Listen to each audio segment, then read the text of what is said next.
hot issues. This week, we are talking elections today. We are talking about the 5-year strategic plan of the Electoral Commission. And we're also going to talk about the reforms. Understand that there are 27 reforms. What are these reforms? Where do they come from? And what do they mean?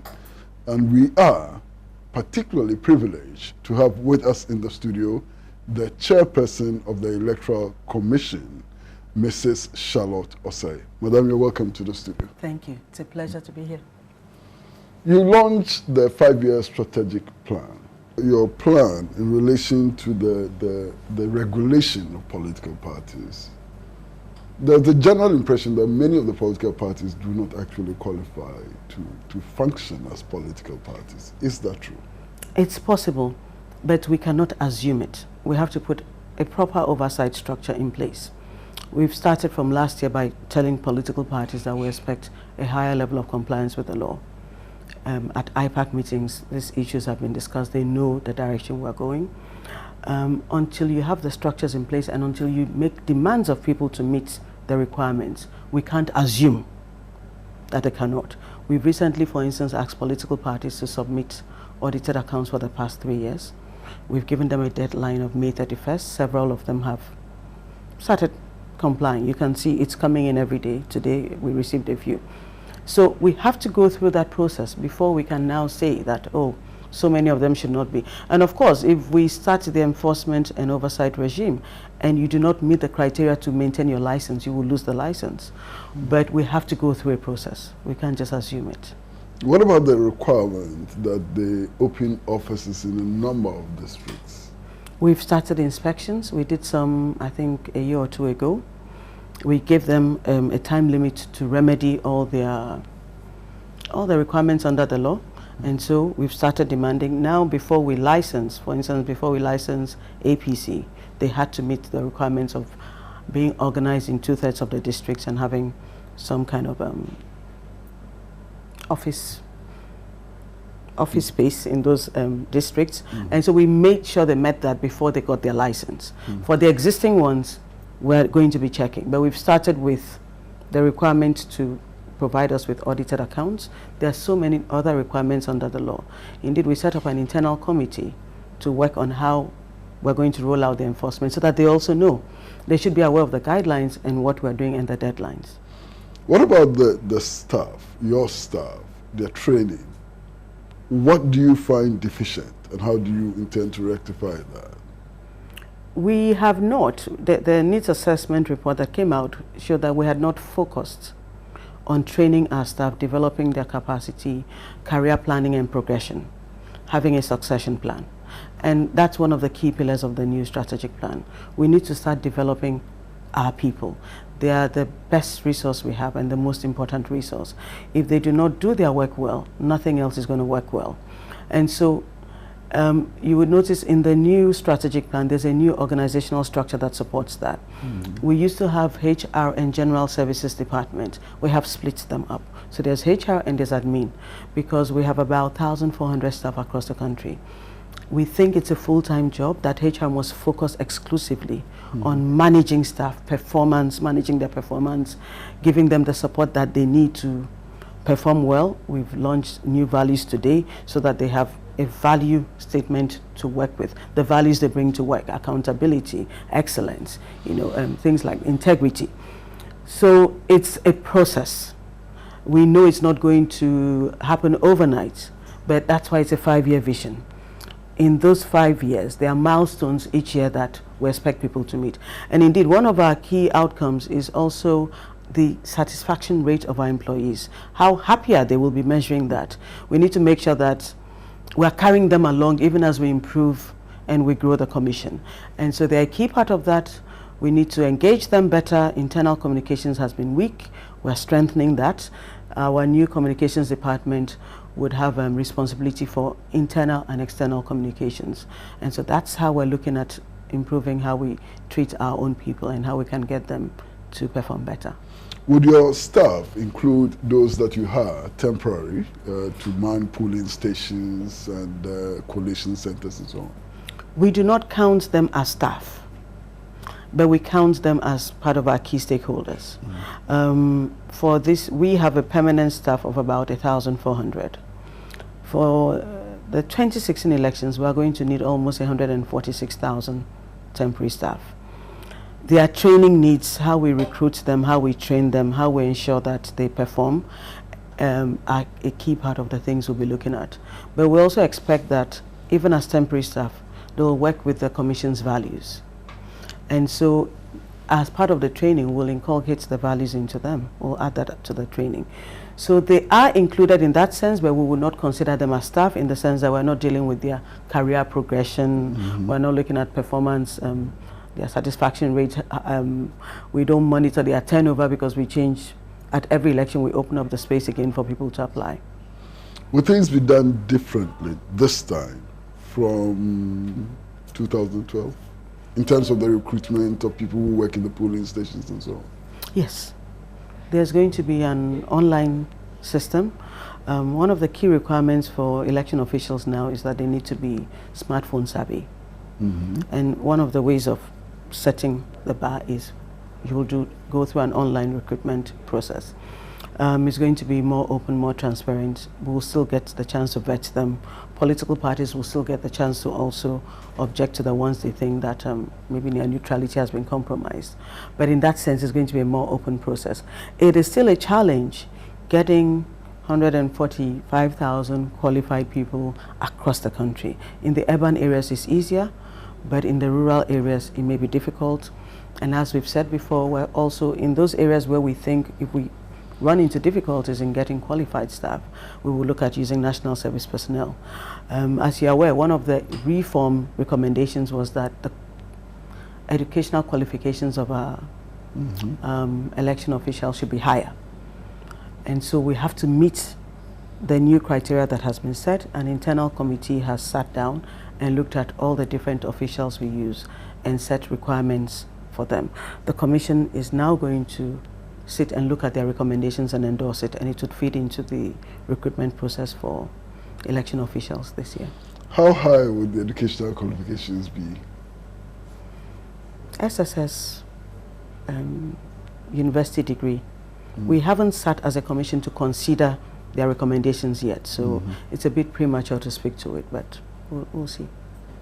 Now, given this strategic plan, how would this strategic plan by itself make a difference? A strategic plan by itself does not make a difference in any organization.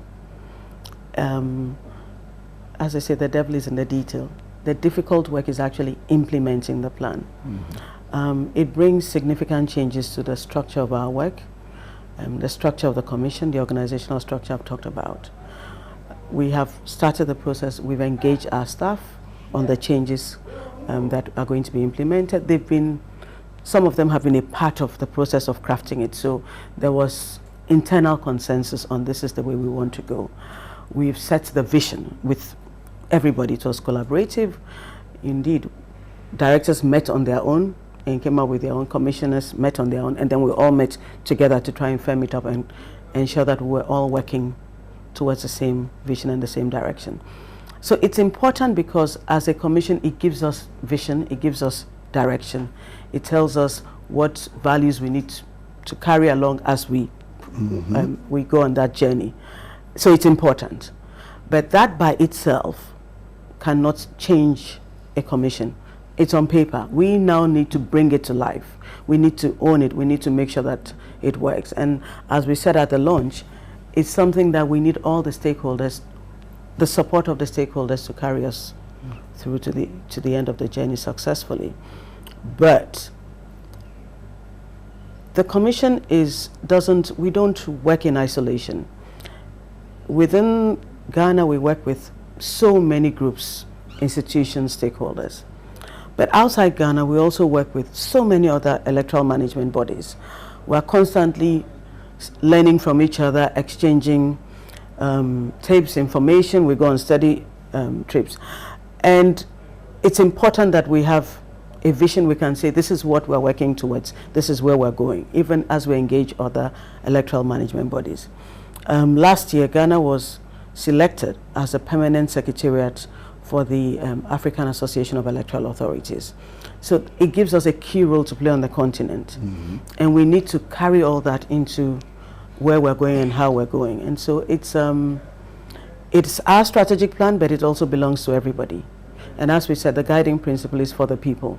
The recognition that everything we do must be in the interests and for the interests of the people of Ghana. The Commission appears to have had some problems with resource allocation and mobilization. Yes. Has that been resolved, and how would that affect, the implementation of the strategic plan? When you say some problem with resource, you mean funding from government? Exactly. Funding from government and other sources. It's always a challenge, or at least it has been. We haven't had a problem with funding from other sources. Getting GOG funding and on time to execute election activities is a big challenge. But part of the work of management is to deal with those challenges. And so, for instance, you have to do limited registration, and so you plan. There are some payments you need to do upfront. There are some payments you can put down for when the exercise is over. So there's a lot of planning and there's a lot of management required. So it takes up a lot of our time managing that. When it comes to the strategic plan, we've had very massive support from the donor community. There's so many of them who have said that they would fund the reform processes. And in fact, it was one of the reasons why we had to start this year, because we've done a lot on electoral reforms, but internal reforms have kind of been ignored. It's overdue. There's a lot we need to address internally. And donors are very willing to fund a lot of those changes. And so, for instance, our internal processes need to be restructured. We need to make it more efficient. There's a lot of interest in supporting that. And so as we've launched it, there are donors who are willing to sit with us to say, you know what, these are the aspects of the internal reforms that we're willing to support. So we're working with them on that. But also, one of the key things we're looking at in the strategic plan, one of the key outcomes is to also manage the dependence on GOG funding and how it affects our timetable, and also look at how we can generate some of our own funding and sit with government and discuss how that funding can be used to support some of our own activities, so that the delays and the impacts of delayed funding to our activities are minimized. There's been talk of reform, from the days of the election petition at the Supreme Court and so on. How far have we come with reform? Very far. After the 2013 election petition and the verdict, the Electoral Commission set up a reform committee. It had representatives of political parties, civil society organizations, I think some state institutions were included, and they sat for months. So they synthesized all the recommendations from the Supreme Court petition. And then political parties also brought their own reforms, as well as CSOs that they thought we should look at. There were over almost 50 reform suggestions. Some of the recommendations that were made are outside the ambit of the Electoral Commission. So, for instance, reforms that have to do with how the commission members are appointed. Those ones we have passed on to the respective state institutions. When it comes to the electoral reforms, there were about 27 of them. The Electoral Commission accepted all but 2. And for all the ones that were accepted, they are being implemented in this year's elections. So we've gone a long way. Recently, before we started before the limited registration exercise, CI 72, which used to regulate registration of voters, was amended. So it's now CI 91. CI 91 contains a lot of those recommendations that have been agreed by the EC and concern registration. When we go to the exhibition and the voting stage, you will see a lot of the other reforms implemented, and the final set of reforms will be implemented during the collation and the transmission of election results.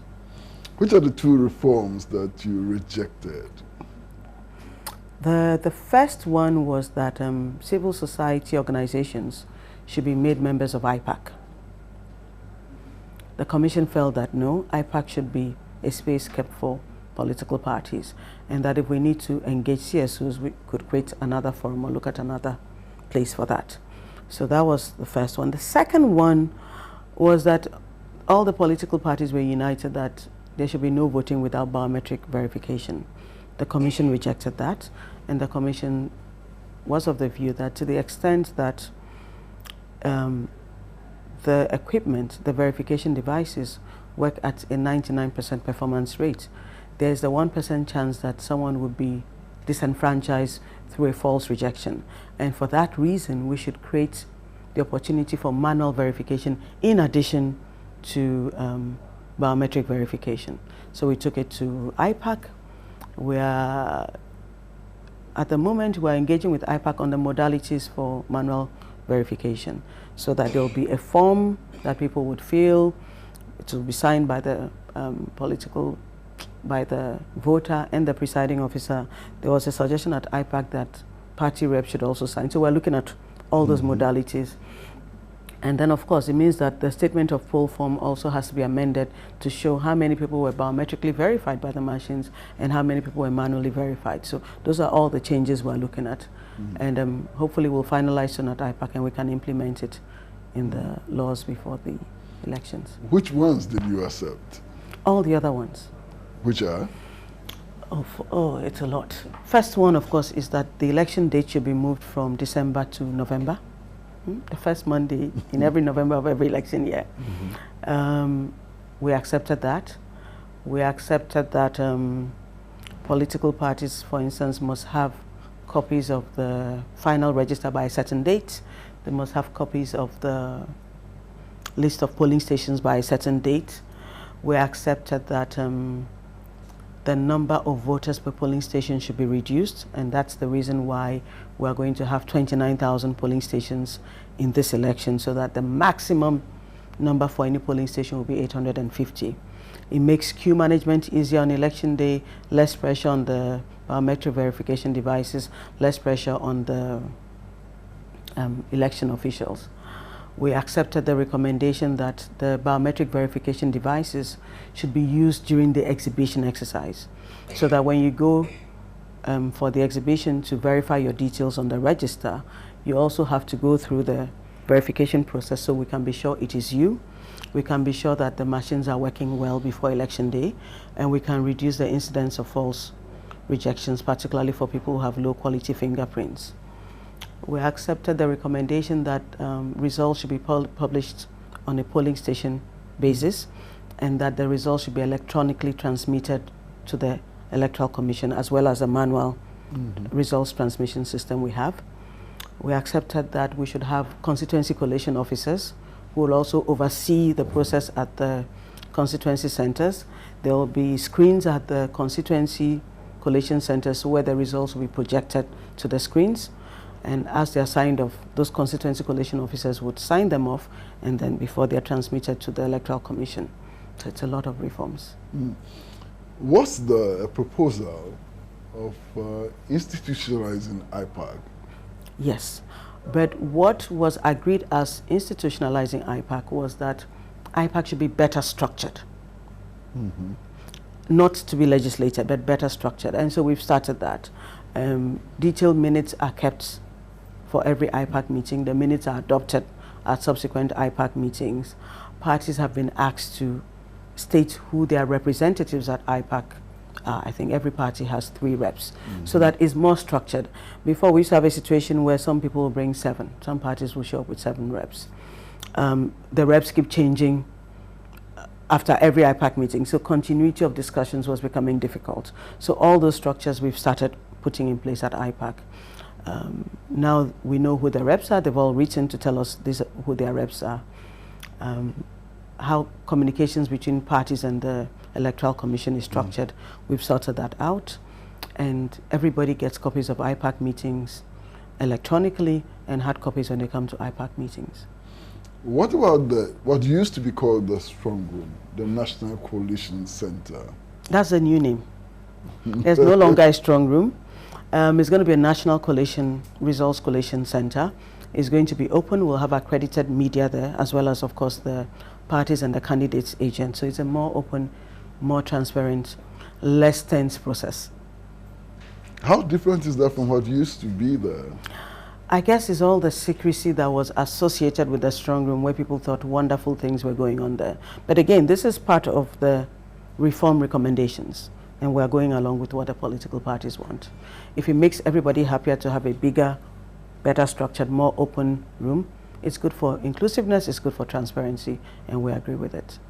We are talking to Madam Charlotte Osei, the chair of the Electoral Commission, and we are talking about the 5-year strategic plan of the Commission and also the 27 reforms which have been recommended. And now we're going to go and try and understand some of these reforms. Why were these reforms necessary? Madam, the shift of the date from voting from December to November, why? The thinking of the Reform Committee was that the duration for transition was too short when we have elections in December, particularly with our history of runoffs.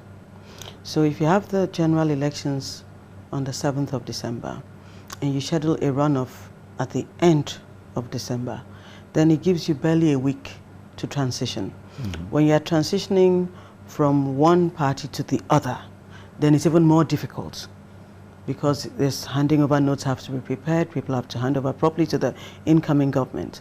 And so it was decided and recommended by the Reform Committee that it would be better if we moved the election date a month earlier, so do it early in November, so that even if you have a runoff, it comes at the end of November, and then you have the whole of December for transition. So if you look, our election calendar for this year, elections are scheduled to happen on the 7th of November. If there is a runoff, it will be on the 28th of November. By the 30th of November, we would have announced results, and so the whole of December becomes a transition period. So it reduces the tension and the anxiety and even the short time that is available for transitioning. But why should elections be held on Mondays? Why can't elections be held on Wednesdays or Thursdays? Why should they always be on a Monday? For every day, there'll be pros and there'll be cons. It could be Sunday, it could be Tuesday. For any day that is picked, there'll be issues. They decided on Monday in their wisdom. We didn't think there was basis to debate it. For any day you pick, there'll be issues. In some communities, they don't go to farm on certain days, they don't vote on certain days. So there's always an issue. And so Monday was decided as a safe day. For a lot of people to have to travel outside of where they work to hometowns to go and vote, it's easier to get permission to be off work on a Monday. You go, you vote early, and then you travel back to work. So that may have been the reasoning, but I'm not sure. Now, the decision to allow manual verification, why don't we focus attention on getting the machines to work? And what are you doing to make the machines work properly? We've done a lot to the machines since 2012. But because they're equipment, and these are the lessons we also learned from other electoral commissions, you can never be sure that they'll work at 100%. Being equipment, even the performance standards that you sign up contractually never guarantee you 100% performance rate. For electoral justice, they tell you don't pass policies that are likely to disenfranchise anybody. You should always work towards making sure that people can exercise their franchise freely and they are not unnecessarily disenfranchised. And that's why we had to keep that little window to take care of that. But in terms of the performance of the machines, a lot has happened since 2012. 2012, that was the first time we did it. It was biometric register plus biometric verification devices, which was brilliant because for once we did not have allegations of multiple voting and impersonation. So it was good for our electoral system. But we also had the little challenge of some machines not functioning well. Most of it was poor training. The training period was too short. So this time we've increased the training days to a full week. That makes it more likely that people would work better with the machines. We've also had a lot more practice with the machines. We've had several by-elections, at least 3 by-elections in the past year alone. We've had the district level elections where the machines were used nationwide. So there's more experience with the machines. We've set up an SMS platform to all the election officials where we can remind them after 4 or 5 hours, please change the batteries on the devices so that they do not freeze up. We've also acquired more devices. So now we have about 72,000 devices, which means that every polling station would have 2. There's a primary one you're using. If it fails, there's an immediate on-site backup that you switch to.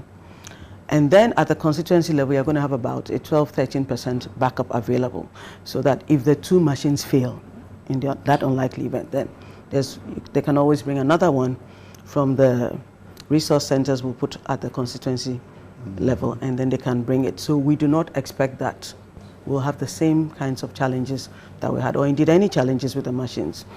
The software has also been enhanced.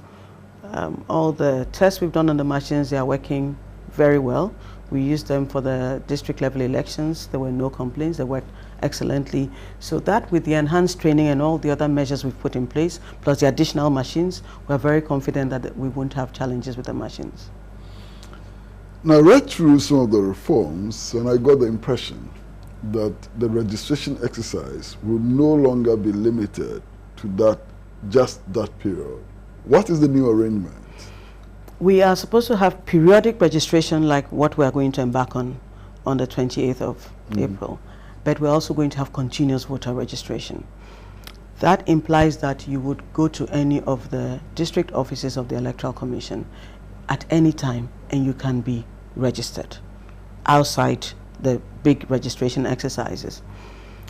But it also requires, because the political parties are very important stakeholders and play a key role in the registration exercises, we're now fashioning out how we can ensure that they are included in that process. But we also don't want party agents sitting at our district offices every day. Registration kits are available. They will put in our offices and people can go in there and vote. So you do not have to wait for this big exercise to go and register. You will now be able to walk into any of the district offices and register. Are you also extending the period, the time for the periodic, registration? No. It's going to start from the 28th of April. It will end on the 8th of May. And that does it with a periodic. And then would have the continuous voter registration, assuming we finalize the modalities with IPAC. Is anything going to change with the exhibition of the register and what some people call validation? The big V. Some things will change with the exhibition. The plan this year is that the exhibition would happen at every polling station, at all the 29,000 polling stations. So we finish with the updates of the register, which is the registration. The exhibition period is the cleanup period. And so, because we're also splitting the big polling stations, it's important that it's an added incentive for people to go out, be sure that they are at the polling stations that they want. Otherwise, you can also, you can request a transfer. So you get to know your polling station. You go to the exhibition. This time would have the devices there to be sure that you're the one who is requesting changes. You correct your details on the register. So if, for instance, your gender has been captured wrongly, spelling error to your name, you can correct all those matters during the exhibition. The part of the reform process, like I said earlier, was that we would use the BVDs at the exhibition exercise, so people will also minimize the incidence of false rejection. The point of divergence is that a political party is saying that if you go through that exercise, then you're fine. If you do not go through the exercise, as in you don't come to the exhibition center and put your finger there and go through the verification exercise, then your name should be struck off the register. That's the point of divergence between the party and the Electoral Commission. However, this is a matter that is before the Supreme Court. And so we have to wait for the outcome of that before we can proceed. But do you have the powers to take names off the register? No. And we don't have the powers to also compel people to come compulsorily to a registration, an exhibition exercise. And are you thinking about acquiring the power which enables you to take names off the register? Would that be useful? There are some names that the Electoral Commission can take off the register if we have evidence that somebody has passed on. So with supporting documentation, names of deceased persons, the EC can take off the register. If you are guilty of multiple registration and it is established, we sit with political parties, there's an adjudication process. You're basically quarantined and you can't be on the register for 5 years. So that is a process we do with the political parties. With the other ineligibles on the register, minors, foreigners, there's a process you go through, which is either the objection or the challenge process. Then you appear before the District Registration Review Committee. So you go before a district magistrate, and the magistrate listens to both sides, the one lodging the challenge and the person whose registration has been challenged, and then makes a determination based on the evidence that is adduced and writes an order to the EC, as in this person is fit to be on the register, is qualified, or this person is not qualified to be on the register, so we act on that. We've never been able to sit on our own and just remove names. And we've discussed it at the Commission. It's difficult for us to envisage ourselves doing that. We don't believe it's a transparent enough process. We think it may actually give us more problems, because as soon as you finish, then people are going to make allegations, as in EC remove names of qualified people. This party will say we remove more names in their stronghold. So that's generally not the way we have worked on the register. We've always worked with political parties, and would like to maintain that level of inclusiveness and transparency. Why is there so much fixation with dead people? It's a biometric, process. Dead people can't vote. Why are we paying so much attention to dead people? I think the political parties will be better placed to explain that. From our point of view, yes, we have a biometric register, but more importantly, we have the verification devices.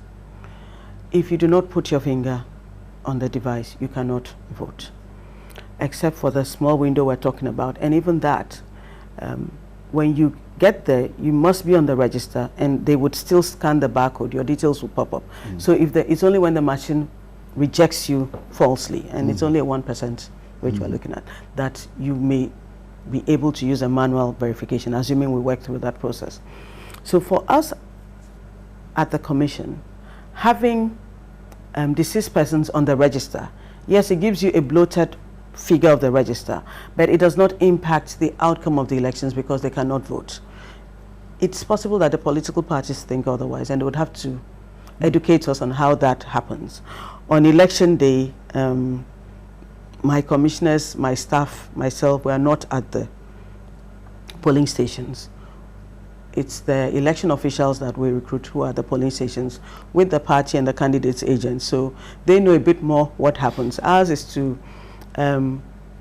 create a level playing field, put a transparent process in place, put rules and guidelines for election officials to follow.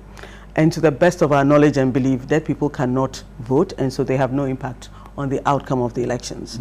But we stand to be educated. How confident are you that this register can be cleaned, at least to your own satisfaction?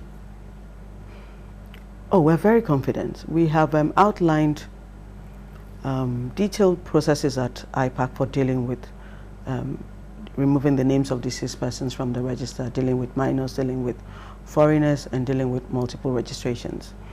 Some of it is an enhancement of the existing procedures. There was general agreement at IPAC that that was the way to go. And the parties understand and accept that it's a process that all of us have to be involved in. It's not something that the EC can sit by itself and say we're creating a credible register. So it's work that we do with the political parties, and there's general agreement. However, there's the big matter of the Supreme Court case, and so we all have to await the outcome of that case and see the kinds of directions that the Supreme Court gives us. But so far as we have agreed with them and everybody's comfortable that that process would lead to a cleaner and a more credible register, we're pretty confident. Which of the recommendations of the Committee of Experts are you accepting, and which of them are you not accepting? You mean the panel headed by Justice Crabb. Yeah, VCRAC Crabb, yeah. If you look at the recommendations, I think they start from page 66 or so and go up to about page 77. There are about 16 or 17 of them.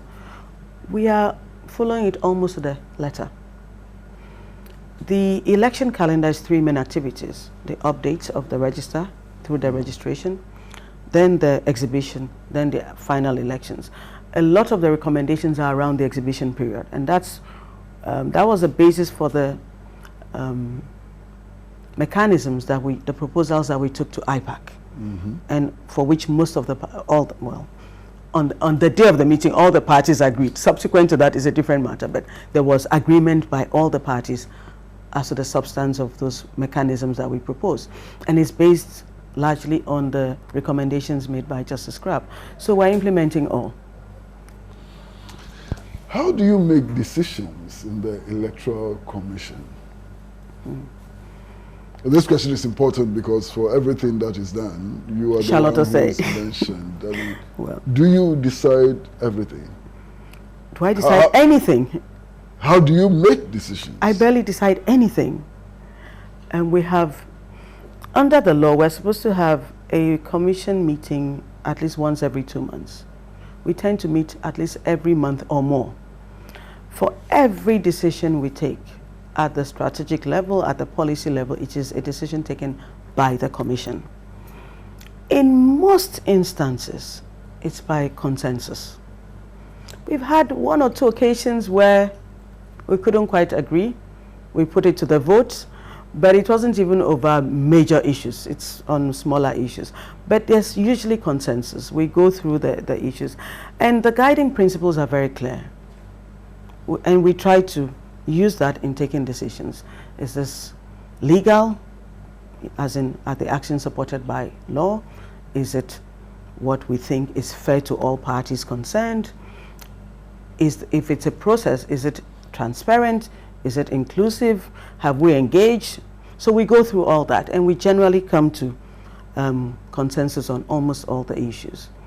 In fact, I can't remember any major issue where we've had disagreement. If you had to put an issue to vote, when would the decision be made? What do you mean by when? At what point would you come to the conclusion that the decision has been made? When 4 of the 7 agree? Yes. When 5 of the 7 agree? 4? Yeah. 4 will be majority. It's rarely come to that, but we have all agreed ourselves that once majority takes a decision, we'll all abide by it. So the chair of the commission could be in the minority? Oh, it's happened, yes. The chair of the commission could be on a side that loses in a vote? Yes, and it's happened. It's happened before? Yes. Details? No. Not fair to my commission members. But there are some proposals I've even taken to the commission and they're like, no. And I defer to their guidance. All of them have been there longer than I have. And it's a commission of people with different skills and backgrounds and experience. And so you'll find that some people are stronger when it comes to certain issues. Also, if it concerns a particular region, because you have commission members who have oversight over certain regions, they tend to have more knowledge, for instance, of the staff in that region. So if we're going through the organizational structure and we're saying, should we move this person here? Somebody may tell you, no, this person, I've worked with them, I think they're better suited here. It may not be what I want, but we'll defer to the knowledge of the person who has worked longest in that region. How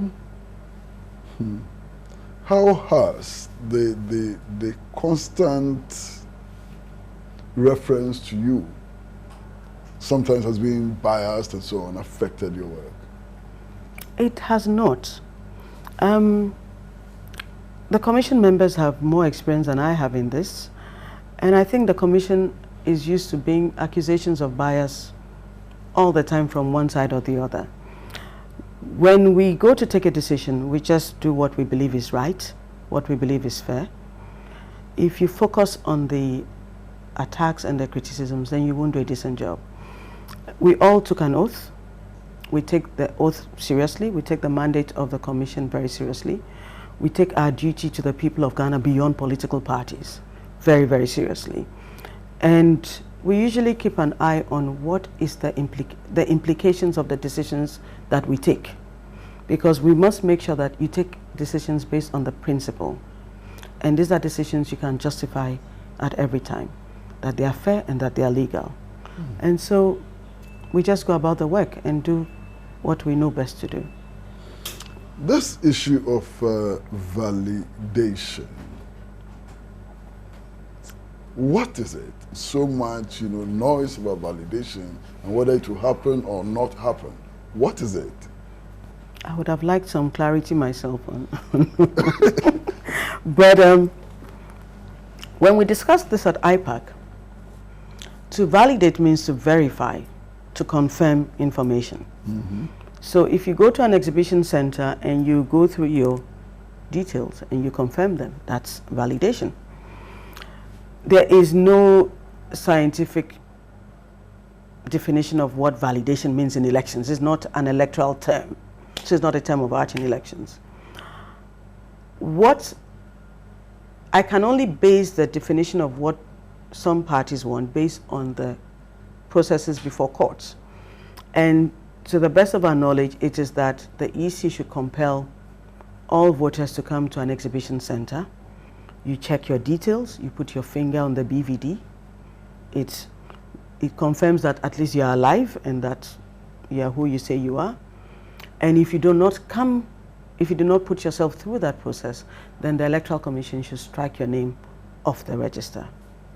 That is the definition of validation as per the court processes that we're going through now. So that's all I can say about what people mean by validation. So, will it be done, or we have to wait for the court? We're waiting for the outcome of the Supreme Court process. Okay, beyond validation, there has been the issue of foreigners on the register. Yes. How true is that? Unfortunately, we do not have any equipment that when you put your finger, it says this is a Malian finger or a Burkinabe finger. And citizenship is a matter of law. And so we have to resort to law. And so if you allege that someone is a foreigner, we believe at the EC that due process has to be followed. And it has nothing to do with the Electoral Commission. So you lodge your objection or your challenge.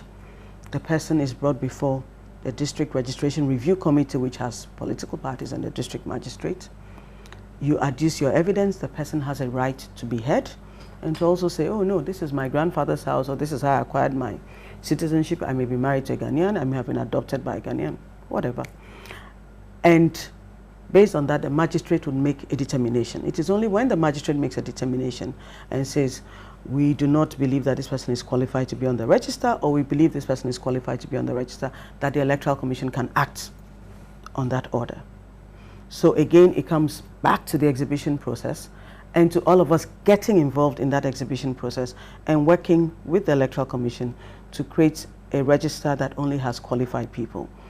I remember when Professor Jega came, we asked him, how did you audit your register? One of the things he said was visual audit.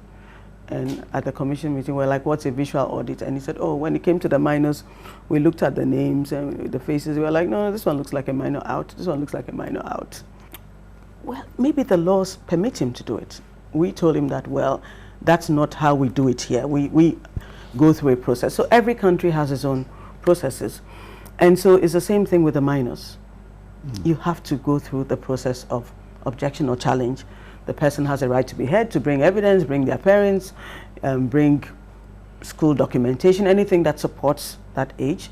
And then a determination is made by a party other than the EC, and the EC acts on that determination. So there are processes for all the people who are not qualified to be on the register. There are processes for objecting, processes for challenging, and we have to go through with those processes. And that's where we really appeal to the public to support the work of the EC.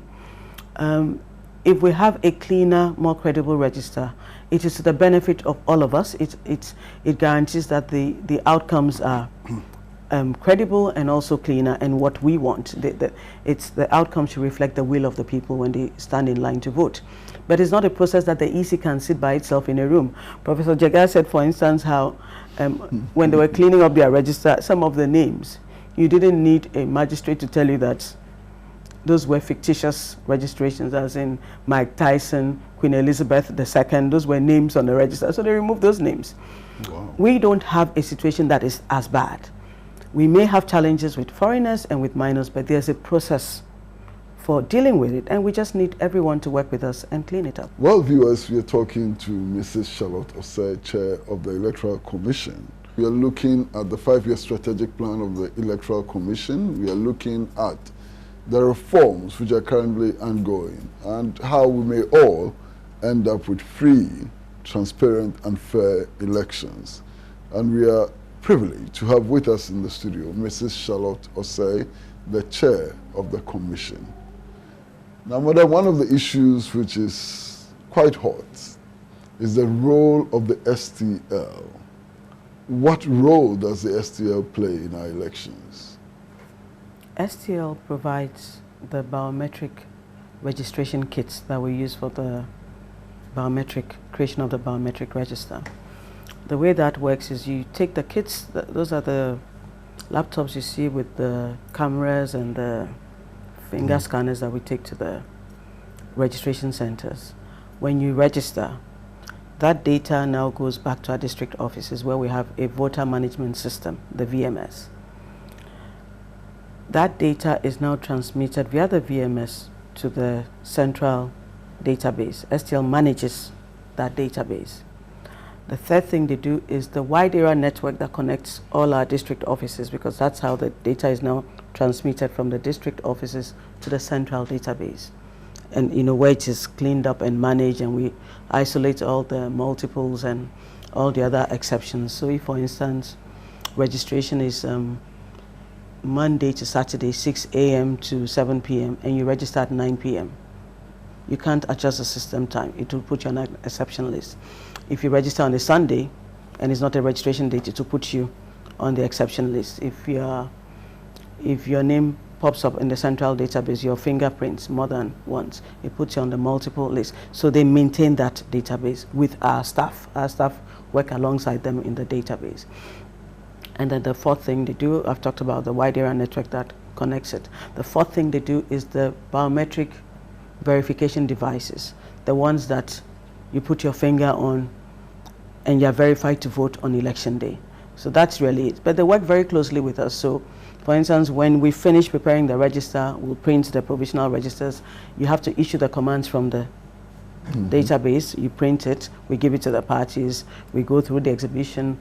When we do the final register, we sit with them, we clean it up together. So if, for instance, a district magistrate says, remove Mr. Kwesi Pratt's name from the register because he's not qualified, we compute all those names that have to be put, we sit with them. They alone cannot issue the command, they sit with us, we work on it together with our staff, and those names are removed. So they are a strategic vendor, but by the nature of their work, they work very closely with the Electoral Commission. Of course, STL was contracted before you. Yes. But still, why can't our Electoral Commission develop its own capacity for managing its database without STL? It's a process. We're working on it. It's part of the things we're dealing with in our strategic plan. It's not something you can make a determination and say, today, STL handover. You have to make sure that you also are ready and you have the capacity. We work within constraints. We cannot recruit without the consent of the government, because we're still a public service institution. You can't put any names on payroll without government support. So there are constraints that you also have to work with and plan. So these are things you do over time.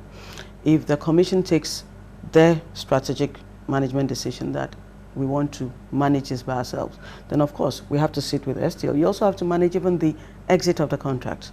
You have contractual obligations you've signed on to. So all those things have to be managed, but ultimately it's a decision that the commission has to take. But those are not decisions we generally like to take in election year.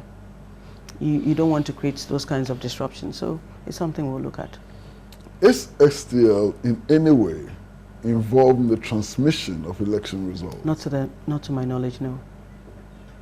Not Indeed, at all? No. We have just, the electronic transmission of results is one of the recommendations that was made by the Reform Committee that we talked about earlier.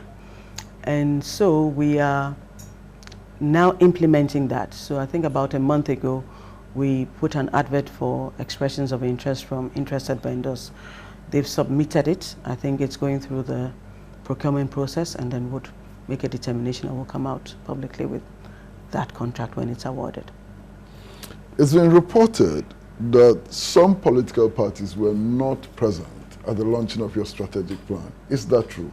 I don't know. I didn't look at the attendance sheet.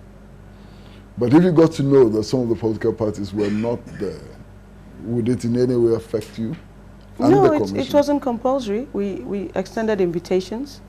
People have all kinds of reasons why they can't honor invitations. I had invitations to other functions on the day of the launch, but I had to go and be at my launch. So, no, that's understandable. It's not a problem at No. all. It's not a problem. No.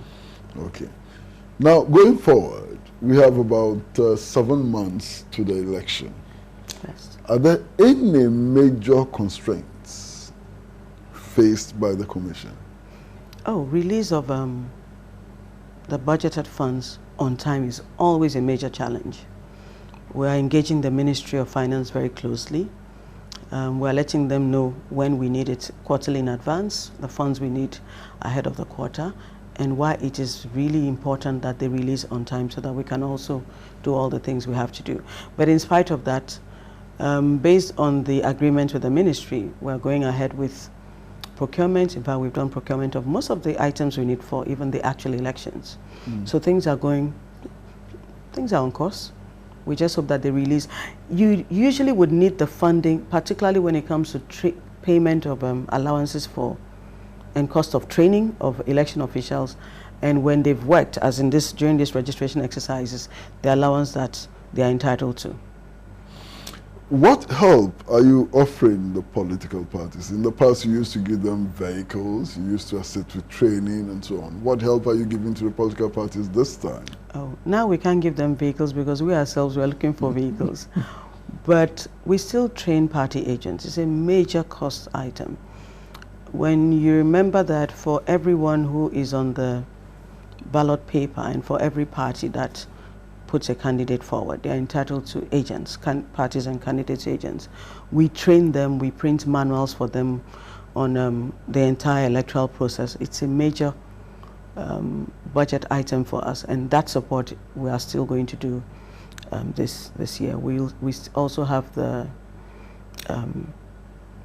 IPAC at the national level. We have the regional and the district engagements going on with political parties. All those support and platforms we give political parties to engage with the Electoral Commission, and those kinds of support are still ongoing. There have been reports that you are very insistent on a new logo for the Commission. Why? I am insistent. No, the Commission, not you, the Oh, Commission. it came out of the needs assessment report that there was the need to look at the image and the brand of the Commission. So the Commission sat and we took a decision on it, and we've launched it. Has the Commission considered the cost implications of such a move? Well, all the reform items that we're talking about have cost implications. But when you're managing a commission, there are all kinds of strategic things you look at. You get advice from experts in the different fields. The UNDP put consultants who talked extensively to our staff and to stakeholders outside the commission. And that's one of the strategic pillars of the new strategic plan, so we had to do it. Everything has a cost component. Some costs are avoidable. It depends on where you're sitting. It's all perspective, isn't it? We are looking at more issues, and probably we are inside it, so we know the reasons why we had to do it. But What is the specific justification for changing the logo? oh, better brand management. Every brand communicates. I mean, look at your logo. Speaks to fire and flames and scary hot things. Every brand has has things that it communicates, and so it's also where we're taking the commission to, the strategic direction and the vision, and what we think the brand should be speaking to. Madam, thank you very much for coming. Pleasure. Thank you very much Pleasure. for coming. Thank you Well, for having me. viewers, we've been talking to Mrs. Charlotte Osei on the upcoming elections. The best is on this channel.